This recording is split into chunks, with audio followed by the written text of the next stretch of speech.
When a giant bloodthirsty anthropoid goes on a killing in a sprawling suburban park area, it's up to a couple of rangers, a reporter, and a mystical Native American warrior to try and stop it. So, Aaron, what's your initial reaction to this movie? Now,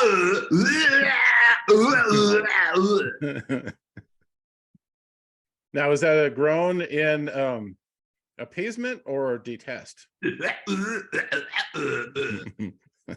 Oh, sorry, I forgot I was speaking Sasquatch. I actually totally got into the character a little too much, but now, yeah, I'm bilingual. I speak English and Squatch. When he growls, it's like the roar, roar, roar, roar, and then there's like an echo behind it. Oh, it's awesome. It's so Yeah, awesome. I think they took a little inspiration from Chewbacca, like in the line. Yeah. Yeah.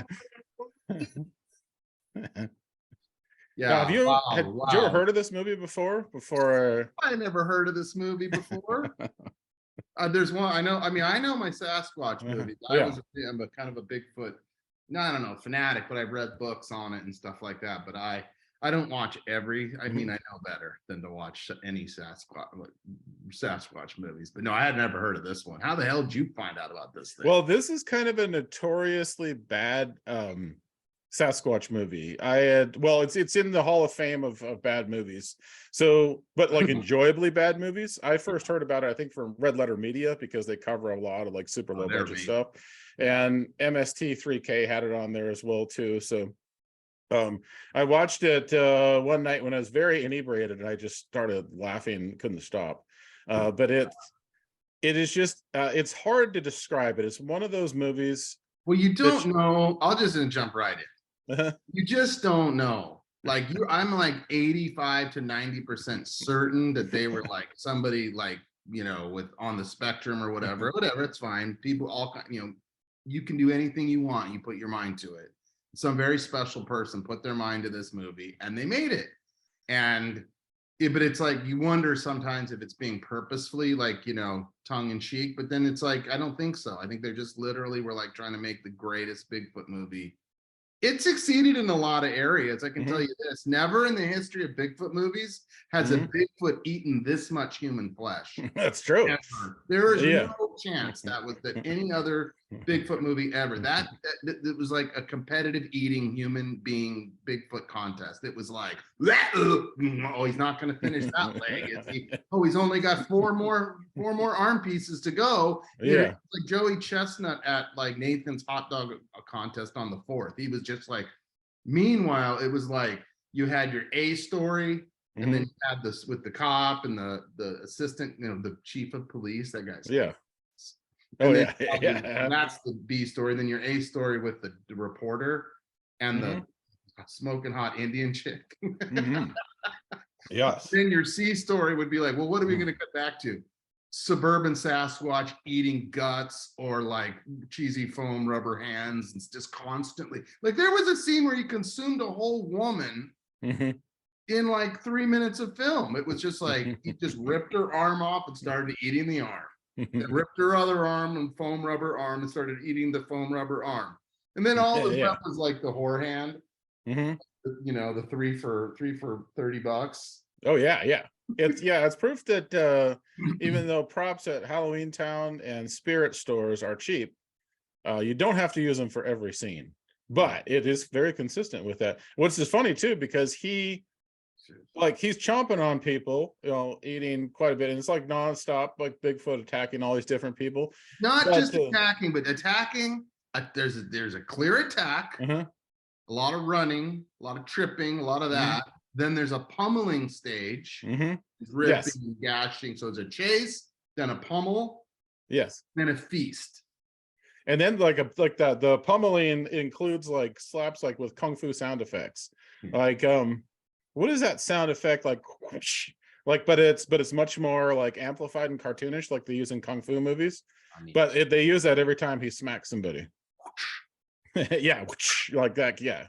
So I was waiting for the giant, like, look at this Bigfoot scat, because he ate a whole person, and then it's a, you may not ever have to feed in your whole life again. I don't know if Bigfoots are like snakes or something, like 6 months later, you could have eaten another. He ate his body weight every 15 minutes of like, Oh yeah. the scat. I was like, we're getting close now. There's a pile of crap inside of a doghouse here. Well, sometimes he would just like slaughter people and then leave, or sometimes he wouldn't kill them and then he'd just walk off, and then other times he would eat him. He was very random with his methods, but he did consistently teleport. That's what I thought was one of the most interesting things. Bigfoot's teleporting all the time, so you can run from Bigfoot, but he's just gonna disappear and teleport and then reappear in front of you again. Yeah, they have used that one whenever they wanted to. It was like, and then it was like, there's certain like tricks and tactics that directors will use. Famously, Spielberg in Jaws, Bruce the shark wasn't working, and so then you had to use your imagination about where the shark would be, and it really launched his career. They use none of those tactics for this one. It's like 12. They're like, is it noon yet? Perfect. Put the guy in the suit. Let's have him walk straight through a dog park. Let's go. Just like walking all the time. Yeah. I mean, I figure if they pay $75 for that outfit, let's get every dollar's worth on. Yeah.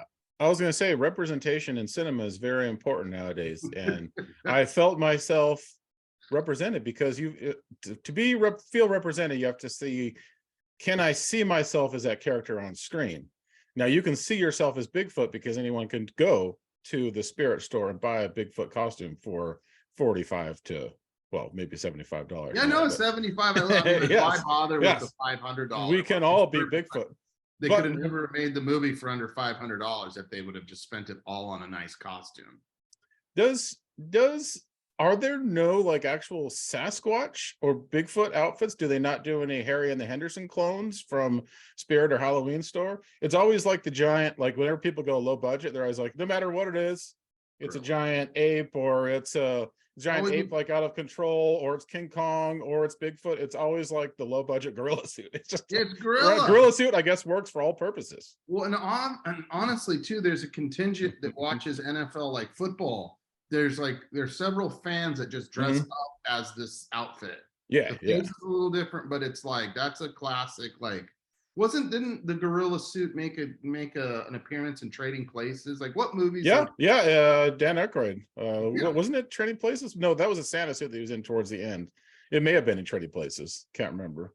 Yeah, we need to do a retrospective on gorilla suit representation in that's true 20th century cinema. Well, if in case you're wondering, like when we're talking about how cheesy this movie is, the budget was estimated at right around $550, and so I looked it up on the internet, and then I read an interview with the director, and he confirmed. He's like, yeah, I estimate it's like right around $550, and the director's name is Dave Miscavige, not to be confused with David Miscavige, who is the leader of Scientology. But Dave Miscavige is the maker of great, entertainingly bad, low-budget movies. He also made one called Fungicide, which is about a mad scientist who creates killer mushrooms. And they're like killer mushroom people. And there's a scene in the trailer where a guy is sword fighting with like a human-sized killer mushroom. But anyways, yeah. It's sort of you can't just blur past that. Was it like a sword dick? I mean, because mushrooms look like wangs. No, they're like, well, it's basically like they built like a low budget outfit, and it looks like they may have spent more budget because they probably had to like make it homemade. But they made like an outfit. Remember in Karate Kid when Johnny LaRusso, he goes to the Halloween dance as the shower curtain? So it's kind of like you put like a shower curtain sort of a device over somebody, and then you put like the mushroom top head over it, and then you give them some low budget fangs in the center, and so it's like all kind of like this like shower like material that's on the outside of him, and that's like the giant killer mushroom. Thank you for that very detailed description. Yeah, we're all enriched for it. Yes, exactly. But yeah, that's why this movie is so awesomely low budget, is because of its budget of $550. Well, okay, so for speaking of awesomely low budget, let's show off your background. This is okay. Well, here, let's do this. Here, okay.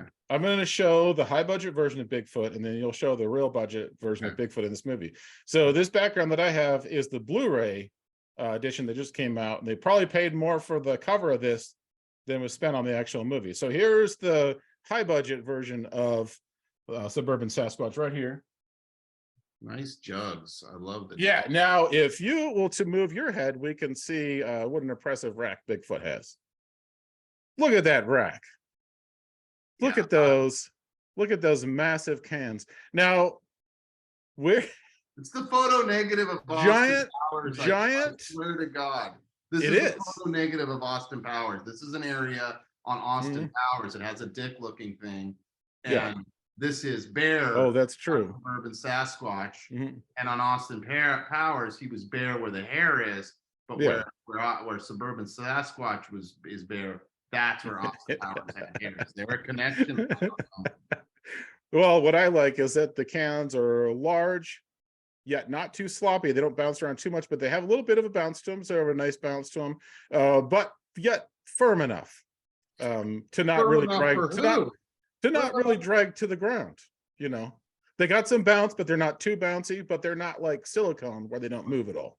I have a question for the class. Why why does Suburban Sasquatch have man boobs?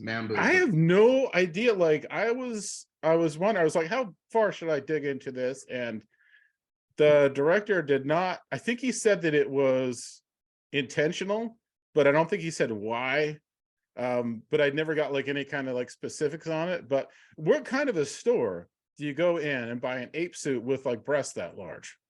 And with like, and see now the ones that are in the picture behind you, the nipples are kind of, I don't know if those were like photoshopped to not have the full nipples on them, but in the movie you see full on pepperoni sized nipples. Well, boy, like double or triple pepperoni. Yeah, those are they call that Canadian bacon. Yeah. Oh yeah. Yeah. These are like, I mean, almost the size of like a small pizza are the nipples on this Sasquatch. And ladies and gentlemen, if anyone knows the size of a small pizza, it's Mr. Brad Paulson. Yeah. Well, like those, like the little mini, you know, the little personal size Pizza Hut ones that you'd get when you go to a football game. That's that's right there. That's his nipples. And they do like all these, speaking of size, they do all these awesomely forced perspective shots with Bigfoot in the movie, where sometimes he'll look like he'll stand on a box so that he's looking like he's maybe like 7 feet or something like that.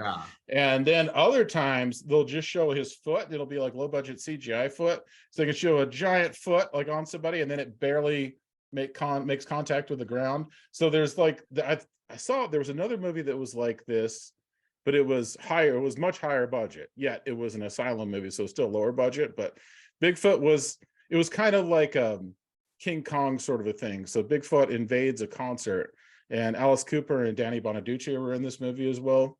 Yeah. That was the level of high ranking star power in this classic movie. But the military was attacking Bigfoot like he was King Kong. And in almost every other shot, he'd be a different size. So it was hilarious. It was like they couldn't like really coordinate it with like the computer effects crew, or maybe they're just like, you do this computer effects shot of Bigfoot. How big should we make him? Like, I don't know, like 40, 50 feet. And then it's like a game of telephone. Okay, you're going to do the computer effects of Bigfoot in this next scene, right? How big should we make him? 7, 8 feet. That should be good. But that's the sort of feel it had to it. Well, it was like, he was startlingly small. I'm like, this Bigfoot's like foot in this shot. Like he's walking around and you're like, that's a decent sized guy. And then it was like, and then they got it real low and it's like, okay, now he's like 10, 11 feet, but always eating, always eating. Here's another thing that I found strange in this movie. Sort of stuck out to me after I watched it. I was like, for a movie called Suburban Sasquatch, he does very little to no slaying of people in the actual suburbs. I was saying the same thing. I was like, when are we going to get to the suburbs? Like, where's the Spielberg suburb scene? I think that would have cost too much budget. They would have had to like do a home invasion to shoot a scene inside the suburbs to let somebody in there for them, or unless they like shoot it in the backyard of the suburbs or in front of their house, and then they get chased off by the owner. There was. And it's like it reminded me a bit of The Room. Oddly specific dialogue. So when the one of the actresses, I guess you Mhm. can call it, was they're driving. So there was a suburban scene where there was like, Mhm. oh my gosh, you got a house here. I know we were on a waiting list forever. Mhm. We've That's tried right. and tried and we're not able to get in. There was like, let's definitely get that dialogue. And then we got to just tip a hat to the awesomely misused CGI. Oh, so great. It was so great. You know, like when I was telling you to watch this movie, I was like, Aaron, because I was trying to like warn you without telling you how incredibly low budget this was. It's like, you should probably get drunk when you watch this, or have some sort of like some substance just helping you out. Yeah. So, but actually, I watched this movie again half sober and laughed just as much as I did I when did. I watched it when I was trash. sober. I drank later, but I watched it sober at the time. It was So it kind of, made you want to drink after. I was like, after this, I needed a drink. Oh, Absolutely. But it was like, yeah, I but mean, the one that stands out in my head when you're talking about CGI is, so Bigfoot is chasing this park ranger and or cop. They're not necessarily specific as to what they are, because they're just guys with like brown shirts on and a low budget patch. And then these goofy kind of hats, the goofy kind of like New York cop hats that are on there that are all floppy. wow. But Bigfoot stands out and teleports, of course, out in front of his car. And the Yeah. guy's like, oh my God, no, he's coming. Right, he is in front of me right now. No. And then Bigfoot, of course, shakes the car a little bit. And then you see this awesome scene. Yes, he looks. Bigfoot, he's struggling trying to pick up the car. And then all of a sudden he picks it up like it's nothing. And it looks like a low budget South Park cardboard cutout. Yeah. Oh, it's fucking great. It's so Oh yeah, no, they went like, man, that was right. Yeah, so they do the Star Trek effect. So in Star Trek, the original series, whenever they get hit by a photon torpedo or whatever, everyone they'd shake the camera and yeah. everyone would just go left and right. Yeah. in camera effect. And they did that to, you know, they did it in this. And then yeah, then he lifts up like a photoshopped car. Yeah. Literally a photoshopped car. Like he had enough CGI or like special effects acumen to like be dangerous. So, like, and then he throws the car down and then the car is sitting there again. Yeah. Well, what's great too is that like, so Bigfoot picks up the car, he throws it, and then you hear like this crash.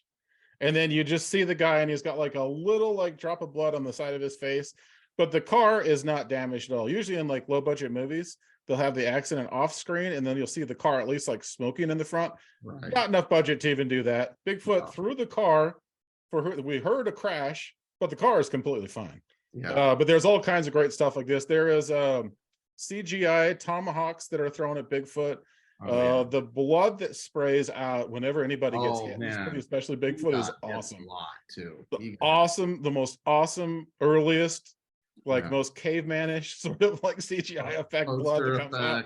Yeah. Oh, that's what makes it great. Like that, and like the low budget explosions as well too. Yeah. Yeah, early video toaster effect. Like, oh man. I mean, but it took skill. Like I couldn't. I was thinking of that as well too. I was like, we used, I can tell you what reminded me of like, this is like high school stuff and like college, you know, that kind of era where it was like, so I had a bag, we had a bag. So yeah, Brad, you were the kind of the effects gore guy for a lot of the stuff that we would do. And you'd make the corn syrup with the red food dye, a little green. And then we had a bag, you, me, somebody, I think you had the bag of like the foot, the hand. I recognize all of those. They would just be like, oh, you know what this scene needs? Here, you know what? Give me that. Give me the severed hand. Throws the scene there. Perfect. Let's leave it right there in the background. Like, so much use, so much use, so much use. I'm watching it and I'm like, where is this accent? The accent that the cop, like there's the chief of police with the 3 earrings and that early 2000s chin beard. Oh, right, yeah. It's like a singer in an alt rock band of the era. It was like the chief of police with like 3 earrings on it. Oh yeah. And then his sergeant or deputy or whatever had an accent that I was like, I didn't know what it was. And then another buddy was like, came by and was watching part of it. He's like, oh my God, that's a Philly accent. Yep, So I think the Pennsylvania. movie, Yeah, yeah, yeah. he said, it's a Pennsylvania accent. He's like, oh yeah, hear how he's pronouncing it. I was like, was unfamiliar with the dialect. Hmm. And then I was like, okay, so this is like, they're very like like it's a generic, well, they don't mention any town names. They're like, one of my favorite lines of the movie is like, who could believe Sasquatch is attacking this northeastern town?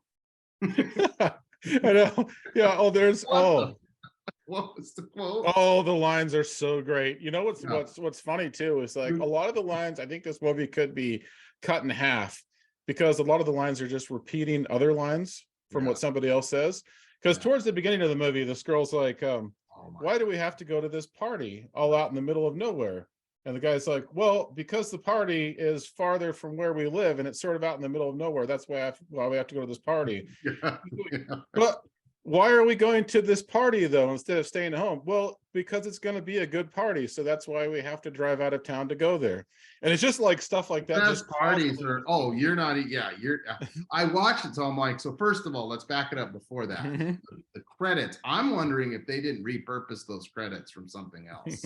Yeah. Like you're watching them and it's like the ultimate like toaster effect of all Yeah, time. yeah. It looks like, did they just maybe just sand it off whoever's other credits were and just chiseled their ones on it in front and just let it play?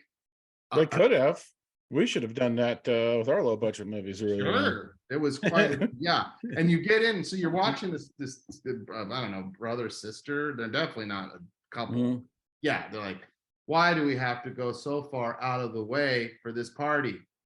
Don't you know that parties that are so far out of the way are the best parties to go to? But it's Yeah. so far out of the way. Oh, you shut up. Parties that are way out of the way are the best kind of party. I'm like, did they literally read the first page of the script 3 times and just like to do it in 3 different ways? That's what it feels like in almost every scene. It feels like that. Yeah. Like the characters will all have these debates, and they'll just sort of like they'll just repeat the thing of the other person said, like almost like they're rehearsing, just trying to get the lines right.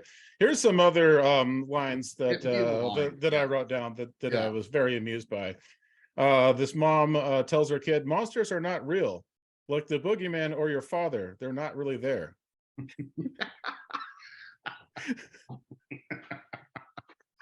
Oh, this is the one that you were saying. Yeah. Are you saying that Bigfoot is loose and killing people in a suburban town in Northeast America? Yeah, yeah, it was oddly like specific and very generic. Now, did the direct, which character? Now I have my guess. I didn't. Mhm. When you're watching Tubi, I wanted to like really study the credits. Yeah. But it was like it cuts to like 4, 3. Now you're watching Robo Squatch. So I'm like, okay, I guess that was the end of that. But my guess is that the director put himself in the love interest role with the Indian. That's my guess. Oh, that was actually a different actor. Let's see here. That Really? 'Cause was now that's the usually move. that's That's the usually you are right. That's how it's that's the done. power move where you're like, Yeah. okay, we're gonna cast this hot chick. I'm nowhere in her league. The guy was nowhere in her league. She was hot, and he was just like bringing like I don't care if it was 2004. That the jeans, the dad jeans, that stuff was uncool even in 2004. Yeah. Huh? Shoes, the ill-fitting shirt. I'm like, oh my god! Like it's not like, oh, people dress weird in 2004. No, no, no. That was bad in 2004 too. Yeah. Well, this guy was so the main like the reporter guy was played by Bill Ushler. Playing the character of Rick Harlan. Yeah, so I was surprised by that myself as well too. I would have thought that would have, because that's usually like what low budget filmmakers do. Definitely. Oh, he was okay. So he played one of the So he played the director, Dave Wascavage. He played Dave the Fisherman, Hunter Victim 2, Waiter, Guest, and then also Bigfoot. That's why he was too busy playing Bigfoot. Okay. Oh. There it is. Yeah, because it's like, again, such oddly specific dialogue. What a beautiful day. What a beautiful day to go fly fishing. Just 2 guys out fly fishing. Yeah, it's great to go fly fishing. Oh my God, do you smell that? Ha ha ha ha ha. You try being upwind from me. No, I'm not talking about that. Here, beer me. Yeah. I was impressed that the guy caught the Yeah. fisherman did catch the beer one-handed though, and that was like a good like 20-yard toss or something. I was like, hey, not bad at all. Oh, here's another one that I really Yes. like. So the main reporter character, of course, questioning himself and looking for spirituality to get the answers. I've never gotten my book deal. I've never made a major story sale. So I guess God's been ignoring me for a while. And then I've carved this for you. It's a turtle shell made of pine wood. It'll give you the strength of a turtle shell. It's literally like the whole, like almost the whole movie is, look outside, the sky is blue. I can also see that the sky is blue. Yeah. Yeah. Some great Wow, it's a really blue sky today. you had to written down some of those grandma chestnuts too. I love, like, what was it? I love you. Oh, yeah. I don't like you. Yeah. I love you. Yeah. I don't like you. And it's like awkward pause. Well, damn, grandma, that's harsh. I love you. Like you had me there for a second. Yeah, I know. So I'm like, okay, so then we get through to that scene, the brother and sister of like best parties are out in the middle of nowhere. Or the best kill scenes too. So yeah, to hide bodies. And then it's like this epic CGI bird, the Indian, the old yeah. the park, the Well, fire around the park. The it's bird. supposed to be a thunderbird towards the beginning, and then they like reference crows throughout. Like, yeah. So the Native American girl, she starts out following the thunderbird on her spirit quest. Not before she has a super awkward scene with her grandfather, who has what I would call the shot selection super odd. So it's like grandfather and daughter, and she basically is like passing some sort of ritual or test to become what we find out is the hunter. Yeah. There's a normal shot for her. And then somebody decided to put like a dental camera on grandpa's mouth. Yeah. There's a lot of weird shots like that. Like right here. Like there's this shot repeats itself when a woman eats a hot dog later. It's like 3 inches away from their mouth. Yeah. And then the favorite line of the movie, grandfather, do you have faith in my skills? And I'm like, what the fuck? What skills we talking about here? Yeah. Speaking of which, like, so the guy's hitting on her like constantly. She's like, I can't get involved. The reporter, the reporter, not the reporter. Not the grandfather. I have a quest to go on, and you're thinking like, you're thinking like, how is this girl like even single? You would think that like every member of her tribe would be hitting on her before she even left. But like, love was not her path. Remember? Oh, that's right. I forgot. Okay. Yeah, she clears all of that up. The guy's like, no, it was awesome. So then it's like to cut all the way through just on their angle, just their whole thing where he's like, this like, I was like, first of all, I was convinced it was the director. I'm like, all right, when's this guy gonna get to sleaze up on her and get a kiss? And she's like, no, the phone rings or the Bigfoot attacks or something right before they're about to kiss. And then she gets attacked by Bigfoot and she passes out in the house, and then the guy lifts her up, and of course cutaway, because he wasn't ever going to lift her up the way he had her in the house at grandma's house. He takes her out all the way out into the woods and lays her down in a tent, and I'm like, man, this is super rapey out here. She's drugged and passed out, and he takes her to a tent in the middle of nowhere from a house. Yeah. And then that tent turned out to be a magic tent. It was a 2-man tent that was like an REI tent. It's like, she makes it disappear. Yeah. Well, she's like authentic Native American living out in like the middle, like living away from society. And yeah, that's right. She got like the Amazon special delivery tent, like the $49.99 one or not that you can get delivered. Yeah. I was probably had to have gone towards it, but I have meditated and I have manifested a 2-man tent from REI. Yeah, that's exactly that disappears at the end. So it was like, oh, that wasn't just a regular tent that you could buy at like Big Five. Yeah, that was a magic tent. It didn't even like, I mean, at least make it a teepee. Yeah, I know. Well, no budget. That was probably a much more expensive one to get if they were to get like a teepee. Like a period appropriate, like yeah. or TP. She was the best part. By far the best effect in the whole movie was her. Because she appeared as though she was actually Native American. Mm-hmm. And was, wasn't like, you couldn't act any worse than anyone else, but she was almost the best actor in the whole thing. I mean, it's hard to say. They were all kind of right in that level. I think you were listening with your eyes. Yeah, I was. You were listening with your eyes, long time. Well, I noticed that, like, I noticed that the guy who was like the low budget deputy cop, like towards the beginning, he starts to try to act with emotion at the beginning, like in his first scene or whatnot, and then he just gives up. He's like, well, if everybody else is going to be like this, I'm just going to sort of follow along. Yeah. Well, I tell you, the emotional heart of this movie by far was the chief of police. He was like, yes. Damn it. So his wife, so they have like a backstory where it's like, they're like, this can I get you anything, my darling? You know what I would like? I would love some lemonade. Okay, don't get up. I'll get it. And they're like, approaching their house is like a giant football field of grass, apparently. I don't know where they live or what it's not. It's just a park. They live on the edge of a golf course or a park. And then in the distance, here again, the famous 100-yard walk.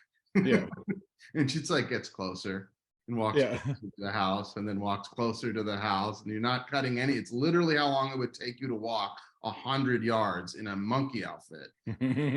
Walking up to there, he literally scoops up his wife, throws her over the shoulder. Then he comes out, guns a-blazing, with a perfectly placed shotgun right on the table, so that he just can go and grab it. She walks away. He shoots and shoots and shoots. He walks away with her, and he was like, I couldn't. That was it. He like moved on. He like didn't follow her, didn't try to find her or anything. He was haunted. That was his wound, his backstory. Then he just moved to some northeastern town. And well, after Bigfoot did what he did to my significant other, I had to move by myself and start over. That was it. I had no other choice but to be alone. Not even and try and figure it calling out to her in the woods or something. Like, I knew she was gone. No, build a new life for yourself and try to bury the past. And now it's come out again, and I'm afraid. So I did think it was hilarious that he's shooting Bigfoot with a shotgun, does nothing, and then later on in the movie, with his deputy wife draped over its shoulder. Yeah, exactly. Yeah. And then later on in the movie, his deputy is like, I got an idea. Let's have all the rednecks in the town go out and hunt Bigfoot, like it's Dawn of the Dead style or something. And I was like, isn't his boss gonna say like how he shot Bigfoot with a shotgun like 3 feet away and it did nothing? And then the cops like keep covering up everything. The main cop keeps covering up everything too. It's like, why is he covering up all this shit? I mean, and they bring it out too. They're like, they make a point that he's covering it up. You remember when we had that crazy killer last week? You got the news from 5 different states over here. Sit down. I have to tell you something about my past. Yeah, he's like, well, let me just wait until like 10 people get killed first, and then I'll mention like my tragic past. Yes. It's great. This whole movie is just comedy gold. I mean, it is. Yeah. Yeah. Oh my God. The 30-year-old earring police chief. Yeah. With the chin beard. Yeah. That's just so good. And you know what I was thinking too is like sometimes like super low budget movies like this. I mean, sure, it's a terrible movie in many, many ways, but it is super entertaining. At least to me it is. I'm laughing throughout the whole thing because there's a difference between like in the bad enjoyable category, it's got to be entertaining. It's got to be entertaining throughout to really be an enjoyable bad movie. It can't like a lot of like entertaining bad movies, they lose it with the pacing and then just sort of give up. But this movie just keeps it consistent the whole way through. Bigfoot is slaying people the whole way through. It's like there's gags like running throughout the entire thing. And it's a good like hour and a half, I think like an hour and 37 minutes. So it's not, I mean, any longer it would start to wear out its welcome quite a bit. But I mean, it did wear out. It's but I would watch a sequel like today. like Wow. right now. Well, What it's came it's out bad right in the now. ways that much like it's bad good in much of in Mhm. the same ways that The Room is bad good. Right, yeah. Very similar to that. It's why The Room is famous and this one isn't. No one will. It's just one of the mysteries that we'll have to ask God. But Well, I think it's hilarious to watch The Room with like a mixed group of people, because when we saw it before, I think you were there, I'm pretty sure you were there. We were at one of your older places, and there was like oh yeah, we watched it. We had a big we screening of forced like five other people to watch it with us, yeah. and some of those people were, at least half of them were not familiar with super low budget movies. Yeah, no one is. And it was like, so half of us were laughing and the other half were quiet throughout the whole thing, just being like, you could tell in their mind they're just thinking, when is it going to be over? When is it going to be over? And That's like like an assault. That's where your brain goes when you're attacked. yeah, I'm surprised they didn't just like get up and leave, or I'm gonna go to the store and get something, or I've got some other plans right now. But they stayed there and watched the whole thing out of odd, like morbid fascination. I think But there was weed and beer too. That well, helped. that's true, that does help. But I was laughing. I mean, I like laugh all the way through The Room, and this, although I think The Room's got some slower spots in it, but it's still freaking hilarious. I'll tell you, there was a scene that gave me great joy. One of the thorns in my side of life is that no one curbs their fucking dogs. Or so you liked it when Bigfoot killed the little dog? Oh, I was like, great. I was like, oh my God, we need Suburban Sasquatch in the Valley in Los Angeles. Oh yeah, the Valley is out of control. Valley, because oh yeah, he would just be like, no, rip the dog in half. The dog could live, I suppose, but the dog in this case did not live. The dog did not. There was a scene like, I was like, oh, they're going to go there. They have no fear. They're going to kill animals. Usually that's a taboo in horror movies. Like usually like killing kids or old people is less taboo than killing animals in horror movies, because horror fans are killing a kid is attached the to most taboo. Killing a baby or a kid is the most taboo. Then it's killing the dog. Then it's older people, and then it's like people that weren't having sex. Yeah, because like a lot of horror fans like love, like, I mean, if they see an animal get killed on screen, they'll freak out, but they can watch people get mutilated as many ways as possible and not have any problem with it. But the little dog in this one, so there's the little dog, and then they cut to like the puppet dog that Bigfoot rips. It looks like a stuffed animal or something that he rips apart. Then they put some low budget gore over. But before, there's a hilarious moment before Bigfoot picks up the dog, is about to rip it apart, where the dog makes the squealing sound like he's being ripped apart before Bigfoot even touches him. Well, he's holding the dog up before they made the switch, and the dog is like licking on him and like it's like clearly it's like loving the attention, and it's cut away. Yeah, that was like, that gave me great joy. Yeah, so Bigfoot animal control. Yeah, sanitation. What is it, like your neighborhood poop police? Bigfoot. Oh yeah, it would end fast. There's a movie right there of Bigfoot driving around in like an animal control truck, like with his hat on and everything, and he comes out with a net. But then if he gets hungry, he just eats him instead. Yeah. He ate the dog too. It was kind of inconsistent, like Bigfoot motivation. It was like sometimes he'd just be hungry, and then sometimes he would just kill and not eat. He definitely ate the dog, and he ate a lot though. He ate a lot in that movie by far. Well, the most hilarious thing to me is like the reporter in the movie is chasing this big story. So he goes to like his editor at the beginning, and you can tell it's shot like in like a local high school or something, because you see like kids playing outside, it's unintentional extras, because the rest of the movie, whenever there should be extras, there's not any extras. Like when they go into the restaurant, no one's in there.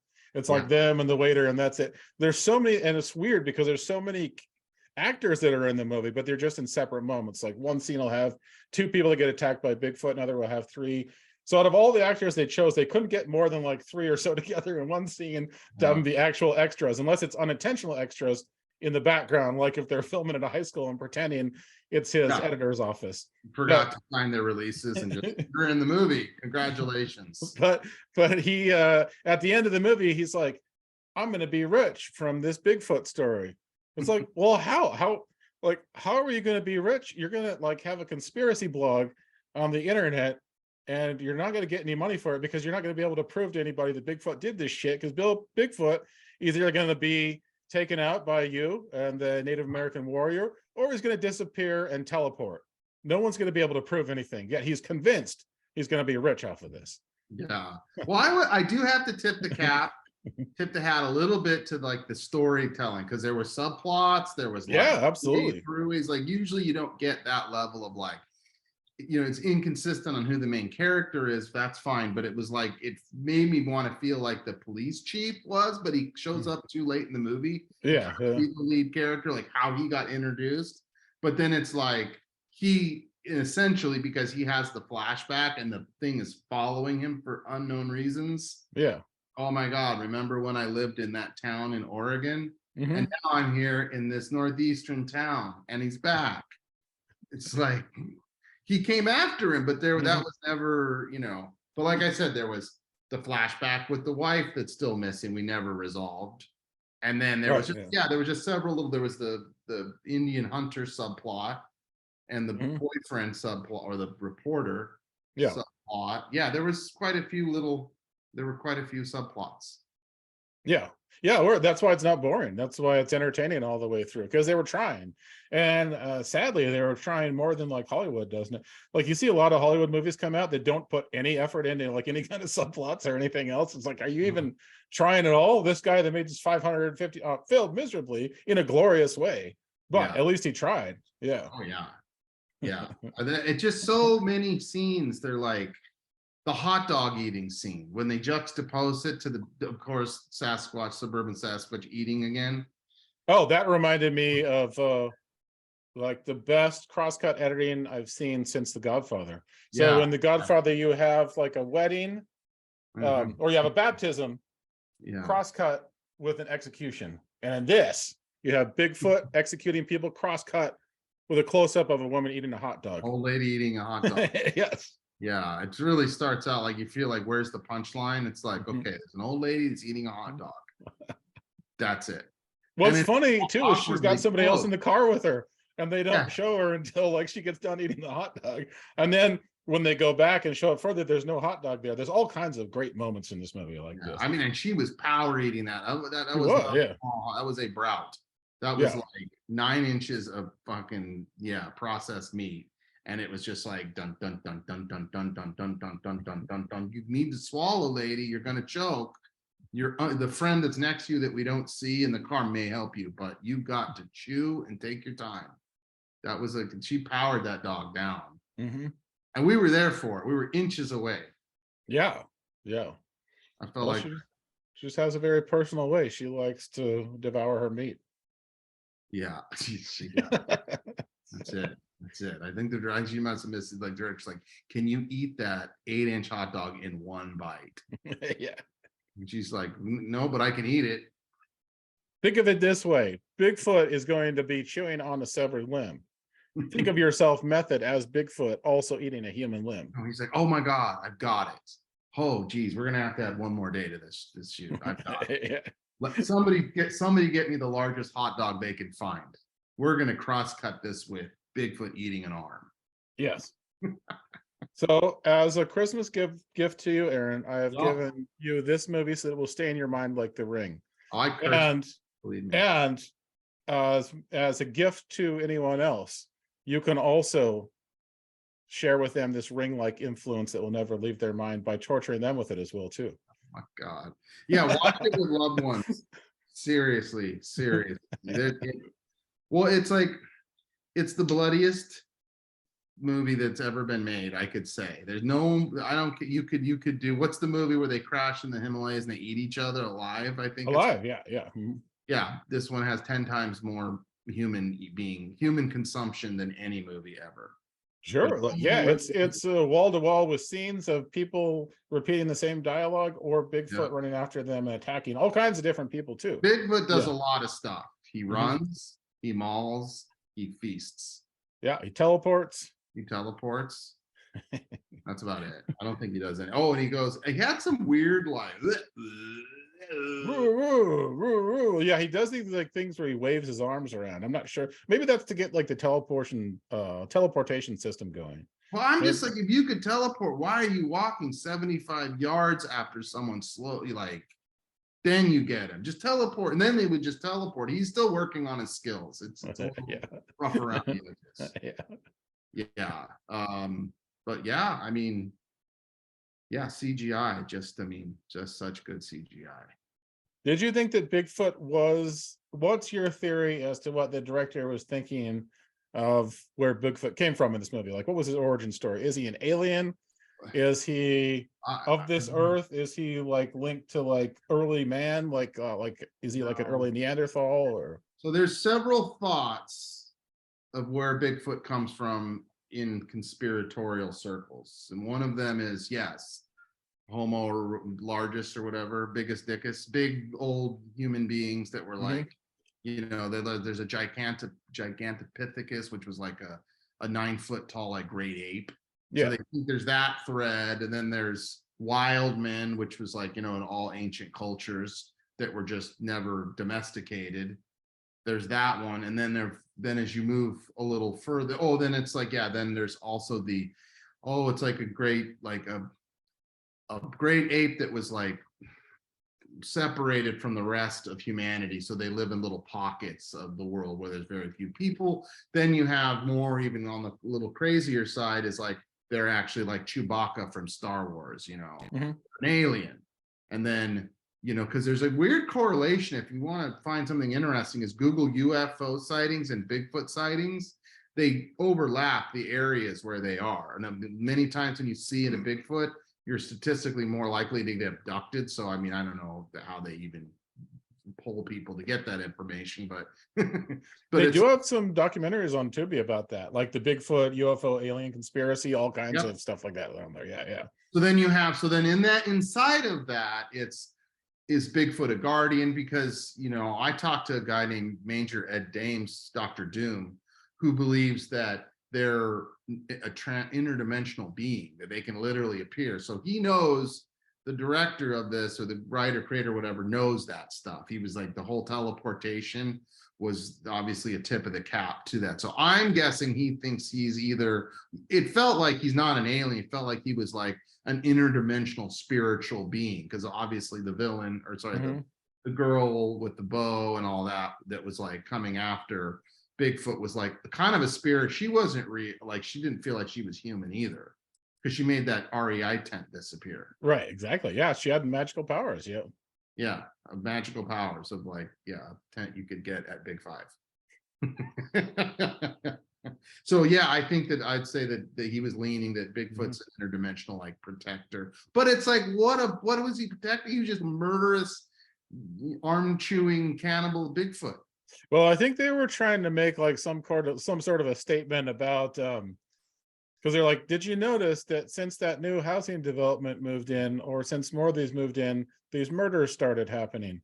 We didn't see this before that happened. So it was, the more that society encroaches on Bigfoot's land, the more that Bigfoot wants to strike back against society. So it's like a Mother Nature, you've angered Mother Nature kind of thing. Right. I think that's what they're going for. Of all the things to hate on, you hate the suburbs? Right, like the innocent people. See, I know. Exactly. What about like Antarctic drilling or something? He's like, well, that would have been on Deadly Ground, the Steven Seagal classic on Deadly Ground. On Deadly Ground. Right. Yeah, they're like, we don't want to rip that off. He's just upset with like suburban sprawl. Yeah, but he doesn't actually go to. Yeah, that he doesn't actually go to. Well, you know what we've learned from this, Brad? Yeah, the best parties are way out in the woods. Yeah, well, let's right here. Do we really have to go out here for a party? Yeah, we got to go out here for a party. This is where all the good parties are. So for those listeners out there, we just Dead Harvey podcast just hooked your ass up. So I mean, we've been ragging on this movie, but I think that this is, I applaud the director for making this movie on $550, having it be as widely seen and as big as a cult movie as it is, and being so insanely entertaining to me. At least to me it is. I was very like Oh, yeah. entertained by this movie. And this movie has a rewatch factor to it. You can just show this to other people and just laugh the whole way through. And I laughed when I was almost all the way sober too. So Oh, and you that's could shock somebody. This is like water treatment. If no yeah, one, if anyone, this would be a good starter one for people that yeah, are like, you just yeah, take a definitely. friend that has no idea. It's like, oh, I don't even know. Like they don't, people just don't have a frame of reference for like how, No, no. like they don't understand like Yeah. how, hey, it's hard. It's not easy to do this kind of stuff. Like that guy dedicated a lot of time to like, and hours and hours and hours and hours and hours. But you could really shock the shit out of somebody and like really do some serious damage if you Oh just were yeah. to put somebody in front of this movie that did not like that think Yeah, like, yeah. I don't know. I'm just trying to find like a lower budget Uh-huh. equivalent of a movie that's like, I don't know, $1 million Baby or something, like a Clint Yeah. Eastwood or a Kevin Smith movie or something that's like Yeah. $1 million. They would, that's what they think is low budget. Mhm. Right, exactly. It could really mess them up. Oh yeah, for sure. Yeah. Somebody with no frame of reference for micro cinema it's going to blow their minds. Absolutely going to blow their minds. Yeah. Yeah, they're just not unaware of just like that this thing kind of exists. It's going to reset their brain's entire way of thinking. Yeah. Like how they look at movies in general. Especially if you had to force them and they couldn't leave. That's what happened when we watched The Room. Yeah. Is I saw people like confronting their own reality and what is Yeah. questioning their existence, their current state of existence, and how they live their life and how they look at movies. That's what this will do. Well, because it's like really it's a responsibility, and we have ragged on it, but it's like when people watch bigger budget movies, like the script is taking years to write, a billion rewrites. There's skilled craftsmen at every position. The actors are the best of the best. The director's really good. Themes are honed. So when you have, when you go to a movie, you're in the hands, of a director. M. Night Shyamalan gives you a certain Yeah. type of experience. Schlongadong? M. Night Schlongadong? M. Schlong gives you a certain kind of experience. Spielberg gives you a certain. Kevin Smith gives you a. Well, when you're in these micro territories, it's like you run your ass right up on the rocks. Yeah. So it's like because the themes can be inconsistent or like character behavior is like we'll do shit that's like, but wait a minute, is this the hero? Why did he do that? Or why is Bigfoot eating everybody? Yeah. Just I don't know. He's hungry. He's really fucking hungry. He's not just killing people, he's killing and eating people. Yeah. I couldn't quite get my mind around. This is like a question of like how like not following the rules or not doing things the way you're supposed to turns out to be super entertaining. To me, the chaotic editing style of this movie, how like almost nothing matched together or fit and was just like wildly cutting off one of these bizarre shots for no reason at all whatsoever. People in different places with the edits. It's like almost like the opposite of editing on the action. It's what's happening in this movie, but that's what made it so damn entertaining to me. And then cutting to like random Photoshop. Well, you're also like, I think it was almost like there's like spin the wheel of like what the characters are doing. Yeah. Like spin the wheel. We've got grandma playing crossword on a couch. Yeah. Spin the wheel again. Maybe her husband in the living room with headphones on, listening to like alternative rock of that era. Spin the wheel again, action. Uncertain sound from outside. What was that? Did you hear that screaming? Yes, that was a coyote or a puma or a horse or a deer. Unknown sound. You go and investigate it. No, are you crazy? That was your imagination. She's knitting. Sorry, she wasn't doing crossword. Yeah. Send it again. She's doing needlepoint. Yeah. He's rocking out and she's doing needlepoint. Mm-hmm. I'm like, what the fuck? That was awesome. It's freaking awesome. Yeah, and then they got, and he got eaten. So, any last words on Suburban Sasquatch? Wow. Yeah. I mean, I got a couple thoughts. That CGI is definitely worth a watch. It Yes. just blood. The guy didn't even know you could do that with CGI. Like, you know what I mean? Like, we kind of came from a more practical background where it's like blood, you know, you get shot, oh, you have a little blood squirt. No, this was like CGI blood. Yeah. Like, yeah, and then unnecessary like CGI, like when the tomahawks, when they finally killed Suburban, we had to wrap this part up. So it's like, go for the heart. Like the whole movie, now she tells him to go for the heart after the end of the movie. And then the CGI, and then it was like a whole CGI arrow, 2 CGI tomahawks. Yep. And you zoomed in. Oh man, it was just like, please refresh your screen. It's gone into like screensaver mode. I mean, and with the heart, it's right next to the pepperoni sized nipple. So just aim for that pepperoni sized nipple. Yeah. I mean, it's a fairly large radius that you can get there. So I think the budget was spent on that large foot thing. Because it was like, remember the kid would like sit. Oh, that was the one last thing. It was like the kid and the mom. Yeah. So he's like, oh, the kid's playing outside. Of course, just walking in the backyard, just strolling along.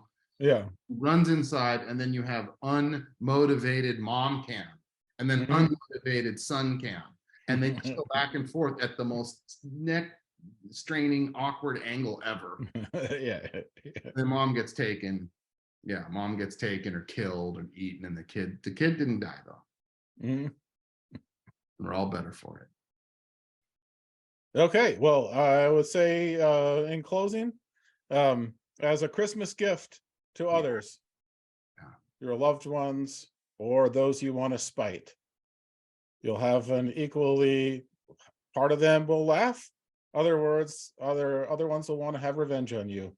Either way, you'll get the job done by giving them the gift of Suburban Sasquatch, now available on Blu-ray or for free on Tubi, with a lot of irritating ads. I did notice that on Tubi for this one, there was like 5 times more ads than on any of the other low budget movies I've seen off of Tubi. Maybe that's because this one's watched more, so they put more ads on it, but it was like a shitload of ads in this one. Yeah, I also want to leave a parting comment too. If you ever find yourself, you know, just driving lost out in the woods somewhere, know that this is where the best parties are. And the reason why is because the best parties are ones that you have to drive a while to get to. Yeah, it's true. Well, that is it for this week. Thank you for being with us, Aaron. Always great to have you here. Thanks, and pitch your show. You have a YouTube show out now. Let people know where they can check it out. What YouTube show are you talking about? Talking about the Snake Pit. Oh yeah, yes. For those of you that are out there, we're doing a little puppet show called The Snake Pit about 2 puppet rock and rollers, a lead singer and a guitarist, and their little adventures of exploring the frailty and the ego of rock and roll. And it's called and The Snake Pit Show, and it's on YouTube, and it's on TikTok, and what's the other one? What's the other Instagram? Yeah, sweet. Yeah, thanks, buddy. Yeah, you got it in perfect format for it too, because those shorts, I notice, are picking up tons of traffic on those platforms as well too. So these really funny, like short comedic 30-second bits. 30-second bits to a minute bit. That's great. I wasn't expecting I was going to get a plug in, so there we go. Yeah, The Snake Pit, check it out. The Snake Pit Show. Yeah, check it out, The Snake Pit Show. And until next time, when you see something that looks like a pepperoni sized nipple, if it's a pizza, eat it. If it's Bigfoot, there's no purpose running away, because he can just teleport and kill you anyways. Okay, he'll be eating you. Yeah, so we'll see you next time on the Dead Harvey Podcast.